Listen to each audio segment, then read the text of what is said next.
Why is race important? Every single day I wake up, I know that I'm black.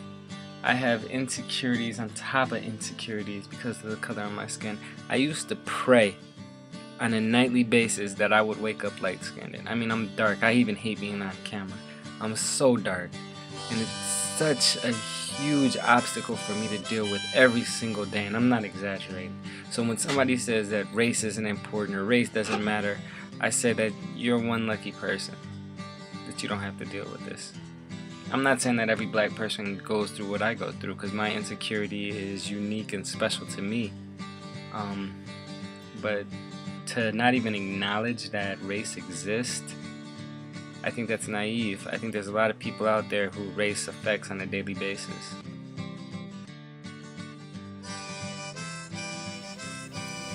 A time where I faced prejudice was during my first year at Minnesota. I had a roommate who would continually talk about how me as a Latina is pretty much getting a free ride there, or that I didn't necessarily earn my way into the university like she had. And I had a really big problem with it. It bothered me a lot because I knew that I worked hard for my grades and to be able to get into the university. I should have said something to her, but we can change. The class that most notably literally took my mind, rattled it, shook it up, and then sat it on a hard surface for everything to just kind of settle, was Intro to Ethnic Studies. Originally I was quite perplexed with the material that it contained, many hidden histories and, I'm gonna keep it real, secrets, things that were purposely, intentionally, institutionally omitted.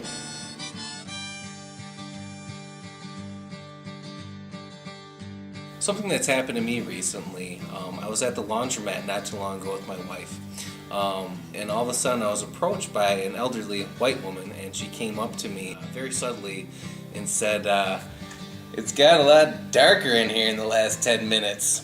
Meaning that there's a couple different African American families that came in, and she thought that just because I was white, that I would share these same kind of feelings and thoughts as her. What I did is basically I cut her off. We can change. We can stop this thing. We can stop people with these kinds of thoughts and this power. I cut it off for her.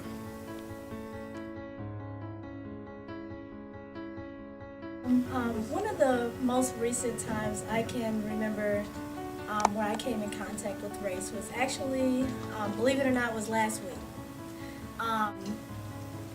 And I remember being in class, and some kind of way we were having a discussion, just a typical discussion, and race got intertwined into the discourse.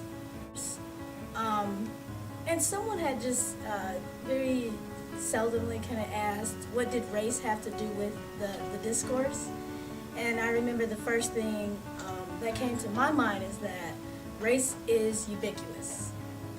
It's everywhere. There's no getting past it, there's no evading it, we just have to deal with it. Let's just treat race like a friend that we've never had.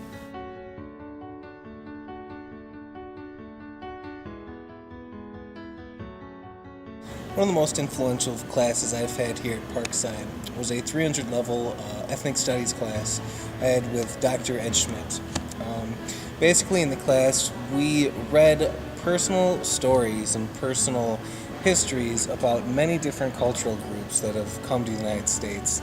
The difference between this is when you hear about just the history of something, it doesn't give it that personal connection. It doesn't give it the personal stories and talks about specific hardships and loss of family and loss of independence and loss to them. And that was something that really struck with me, that this really does affect people on a larger level that a lot of people see it as. And that's one of the biggest misunderstandings, is that some people see the issues of race and race relations as not a big deal, and for some people it's what defines a lot of aspects in their life.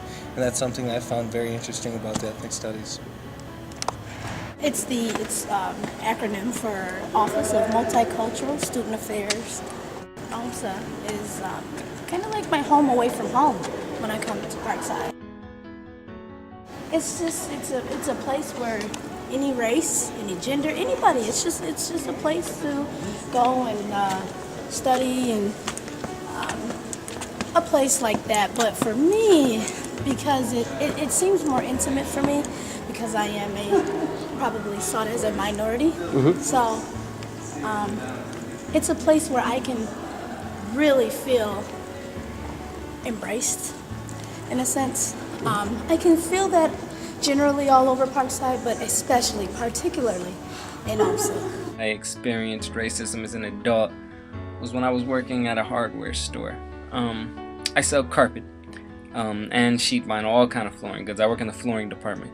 And there was a family that came up to me and they said, can we get a 12x7? This family consisted of a white male, a white woman, and a young white girl. She had to be 3 to 4 years old. Well, I had started cutting the sheet vinyl with my back to the family, and the little daughter pointed at me and said, "Nigger."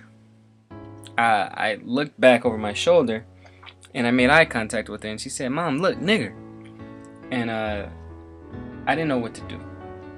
I proceeded to pull out the sheet vinyl, and I was trying not to internalize this too much. She went on to keep on saying nigger, nigger, nigger, and our mom was like, "What are you saying?" They were trying to act like they didn't know what she was saying, but I immediately knew what she was saying from the first time she said it.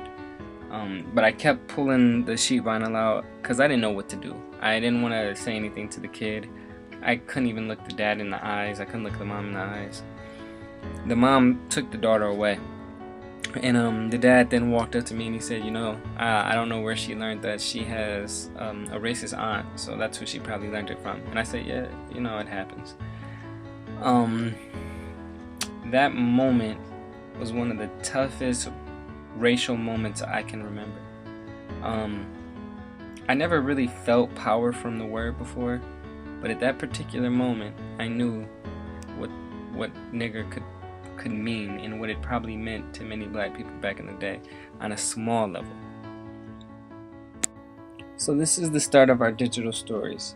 It's to be continued. We hope that you guys enjoyed them. We also hope that you guys enjoy the conference, Untangling Racism.